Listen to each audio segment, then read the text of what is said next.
Price தி Lord. Stop scrolling. நிறைய பேர் பார்க்குறீங்க, ஆனால் நிறைய பேர் லைக் பண்ணவோ நிறைய பேர் கமெண்ட் பண்ணவோ ரொம்ப தயங்குறீங்க. கர்த்தர் உங்களோட பேசுகிறது நான் உணர்கிறேன். கர்த்தர் ஒருத்தர்கிட்ட பேசினா கூட அது போதுமாக இருக்கிறது. கர்த்தருக்கு நன்றி செலுத்துகிறேன்.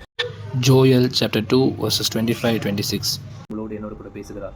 நான் உங்களிடத்தில் அனுப்பின என் பெரிய சேனையாகிய வெட்டு கிளிகளும் பச்சை கிளிகளும் முசக்கட்ட பூச்சிகளும் பச்சை புல்லுக்களும் படிச்சிட்டிட்ட வருஷங்களின் விளைவை உங்களுக்கு திரும்ப அளிப்பேன். 26வது வசனம். நீங்கள் சம்பூர்ணமாய் சாப்பிட்டு திருப்தி அடைந்து உங்களை அதிசயமாய் நடத்தி வந்த உங்கள் தேவனாகிய கர்த்தருடைய நாமத்தை துதிப்பீர்கள். என் ஜனங்கள் ஒருபோதும் வெட்கப்பட்டு போவது இல்லை என்று கர்த்தருடைய வார்த்தை சொல்லுகிறது. வசனத்தில் முழுசா என்ன பார்க்கணும்னா, சேனைகளின் வெட்டுக்கிளிகளும் இருக்கிறது.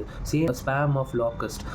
என்ன பண்ணோம்னா, ஒரு 3 காரியத்தை லாக்கஸ்ட் பண்ணும். முதலாவது எக்கனாமிக்கலாக டெவஸ்டேஷனை ஒன்று பண்ணும். எக்கனாமிக்கை ஸ்பாயில் பண்ணுற அளவுக்கு அப்படியா நடத்தப்படும். ரெண்டாவது famine by devouring crops and vegetation. அப்படின்னா பயிர் நிலங்களெல்லாம் ஒரு மாதிரி இடத்த ரொம்ப பசுமையான இடத்த அப்படியே ரொம்ப டிஸ்ட்ராய்டாக மாற்றிடும். மூணாவது ஜனங்களுடைய வாழ்வாதாரத்தை கொலைக்க பண்ணுகிறதா இருக்கிறது. ஸோ என்ன நம்ம இதில் தெரிஞ்சுக்கிறோன்னா, இப்படியாப்பட்ட நிலவரத்தில் நம்ம கடந்து வந்திருப்போம்னு சொல்லி கர்த்தர் சொல்லுகிறார். எக்கனாமிக்கலாக ரொம்ப டவுன்ஃபால் ஆகிருப்போம். இந்த நாட்களில் கூட இந்த சிலிண்டர் கட்டுப்பாடு நிமித்தமாக எத்தனையோ ஹோட்டலில் வேலை செய்கிறவங்க இதை பார்ப்பீங்கன்னு சொன்னால் அவங்க ரொம்ப பாதிக்கப்பட்டு எக்கனாமிக்கலாக டெவஸ்டேட் ஆகிருப்பாங்க. அதாவது தன்னுடைய அனுதினம் சாப்பாடுக்கே ஒரு பஞ்சம் வந்திருக்கும்னு சொன்னால் கர்த்தர் உங்களை பார்த்து இந்த நாளில் சொல்லுகிறார்.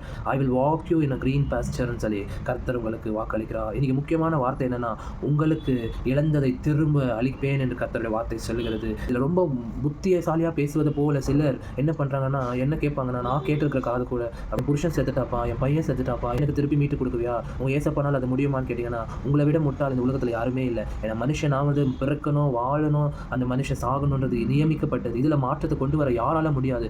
ஆனால் இதில் மாற்றம் வருவதற்கு கர்த்தர் என்ன திட்டம் வைத்திருக்கிறார்னா, இப்பேற்பட்ட காரியங்கள் யாரே எழுந்து போனாலும் இல்லை யாரே நம்ம வாழ்க்கை விட்டு போனாலும் அவங்க நிமித்தமாக நமக்கு பாதிப்பு வரக்கூடாத அளவுக்கு நம்முடைய வாழ்வாதாரத்தை உயர்த்துகிற நல்ல தேவனாக இருக்கிறார். அதனால தான் வசனம் சொல்லுகிறது, நீங்கள் சம்பூர்ணமாய் சாப்பிட்டு திருப்தி அடைந்து. சாதாரணமாக ஒரு மனுஷனுக்கு திருப்தி வந்துடாது. ஆனால் கர்த்தர் உங்களுக்கு வாக்கு பண்ணுகிறார். திருப்தி உள்ள தேவனாக உங்களோடு இருக்க விரும்புகிறார். லைனில் என் ஜனங்கள் ஒருபோது வெட்கப்பட்டு போவதில்லை. துவக்கத்தில் வெட்கப்படுறது போல சூழ்நிலைகள் ஏற்படும். ஆனால் கர்த்தர் வாக்கு பண்ணுகிறார், அவர் ஒரு நாளும் நம்மை வெட்கப்பட விடுவதில்லை. வெட்கத்திலிருந்து பதிலாக இரட்டைத்தனமான நன்மையை தருகிற தேவனாக இருக்கிறார். கர்த்தர் தாமே உங்களை ஆசீர்வதிப்பாராக. ஆமென். காணாமல் போன ஆடு நான் அன்போடு தேடினே, கரை காண படகை போல தடுமாறும் வாழ்க்கையா.